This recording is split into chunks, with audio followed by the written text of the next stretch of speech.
Primero se definen los parámetros de Navier-Hartenberg. Para un robot de 3 grados de libertad, la matriz de H-params contiene los valores de los parámetros de H que describen las transformaciones entre los eslabones del robot. Cada fila de la matriz corresponde a un eslabón y contiene los valores para los 4 parámetros: A, longitud del eslabón; alfa, ángulo de torsión entre los ejes; D, desplazamiento a lo largo del eje Z; y teta, ángulo de rotación alrededor del eje Z. Los valores asignados corresponden a 3 eslabones del robot, donde el primer movimiento tiene una longitud de 180 milímetros y una torsión segundo de pi medios. El movimiento tiene una longitud de 600 milímetros y sin torsión, y el tercero tiene una longitud de 620 milímetros y un desplazamiento en Z de 0.15005 y una torsión de menos pi medios. Estos parámetros son fundamentales para modelar la cinemática directa del robot. Luego se crea un árbol del cuerpo rígido para el robot utilizando la función de Rigibody. El objeto del robot representa el modelo del robot en un formato que permite simular y calcular la cinemática y dinámica del parámetro Data Format Column. Especifica que los datos de las configuraciones de los cuerpos, en este caso los eslabones del robot, se organizan en columnas. El parámetro MaxNumBodies 4 establece el número máximo de cuerpos rígidos que se pueden agregar al árbol, lo que en este caso es 4, suficiente para modelar un robot con 3 grados de libertad más la base. Este árbol es esencial para la simulación del movimiento y la resolución de problemas cinemáticos y dinámicos del robot. Eslabón y articulación 1. Ahora se define el primer eslabón y su articulación en el modelo del robot. La línea Body 1 igual Rigid Body, Body 1, crea un objeto del cuerpo rígido llamado Body 1, que representa el primer eslabón del robot posteriormente.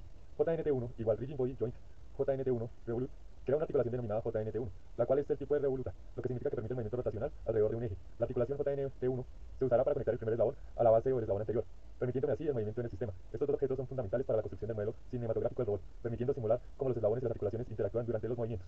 Luego se especifica la transformación entre los eslabones utilizando los parámetros de Navier-Hartenberg. La función setFixed transforma en JNT1, DH-params 1 y DH asignan la transformación en fija correspondiente a la articulación JNT1 usando el primer conjunto de parámetros de H-params. Estos parámetros definen la relación geométrica y la orientación entre el eslabón anterior y el eslabón actual. En este caso se utiliza la notación de H para establecer cómo se mueve el primer eslabón en función de su desplazamiento y ángulo de rotación. Luego la línea Body 1.joint es igual a JNT1, asocia la articulación JNT1 con el eslabón Body 1, completando así la conexión entre el eslabón y su articulación correspondiente. Este paso es crucial para establecer la cinemática del robot, ya que define cómo cada eslabón se mueve en relación con el anterior, según los parámetros de H definidos previamente. Como paso siguiente se conecta el primer eslabón del robot a su base. La función addBody, robot body 1 base, coloca el eslabón body 1 en el árbol del robot, comenzando desde la base, que es como el punto de inicio o referencia del robot. De esta manera se establece que el primer eslabón esté fijo en la base del robot. Ya a partir de ahí se pueden agregar otros eslabones y articulaciones que formarán el movimiento del robot. Este paso es clave para construir la estructura completa del robot y asegurarse de que los diferentes componentes estén conectados de manera adecuada. Finalmente, en la simulación se observa un robot con 3 eslabones conectados por articulaciones rotacionales, formando un brazo robótico. Cada eslabón está unido al anterior a través de una articulación, lo que permite un movimiento articulado. El robot se visualiza en una estructura jerárquica, comenzando desde la base y extendiéndose hasta el efector final, que representa el extremo del brazo.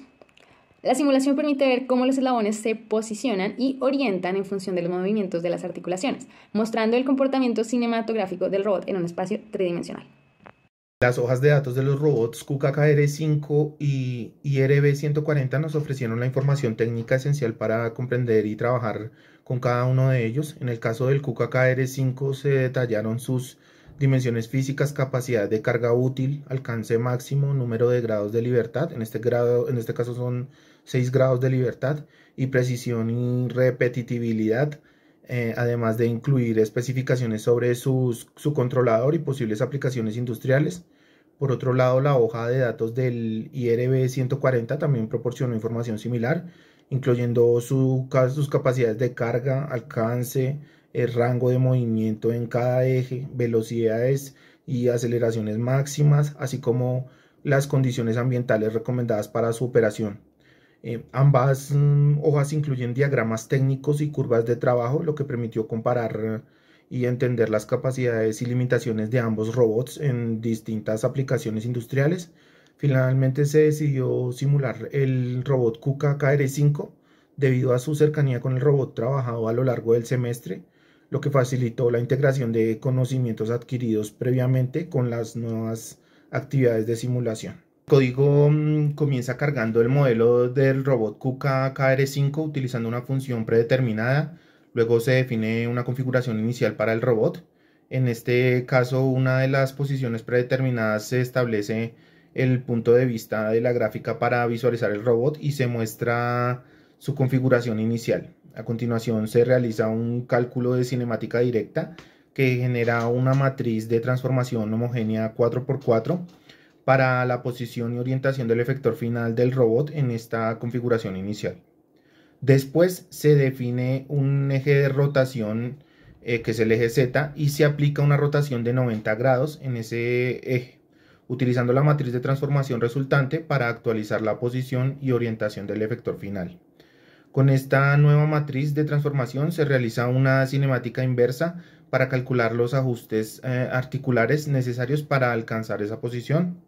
Una vez obtenida la configuración final, se genera una trayectoria que define 100 configuraciones articulares intermedias entre la configuración inicial y la final, utilizando la función JTRAG.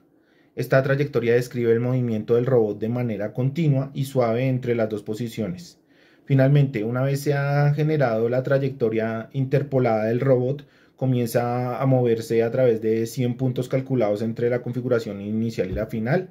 El movimiento del robot se representa de manera continua en la gráfica, donde se puede observar cómo el manipulador sigue la trayectoria definida por las configuraciones articulares. En esa simulación, el robot realiza un movimiento suave y gradual desde su posición inicial, representada por la configuración QK1, hasta la configuración final obtenida mediante la rotación de 90 grados alrededor del eje Z. A medida de que el robot se mueve, se observan cómo las articulaciones de cada uno de sus enlaces cambian adaptándose a los valores calculados para cada paso intermedio. Esta simulación ilustra un movimiento fluido en el que las diferentes partes del robot siguen una ruta continua, sin saltos ni paradas bruscas, lo que refleja la naturaleza de la interpolación entre las configuraciones articulares.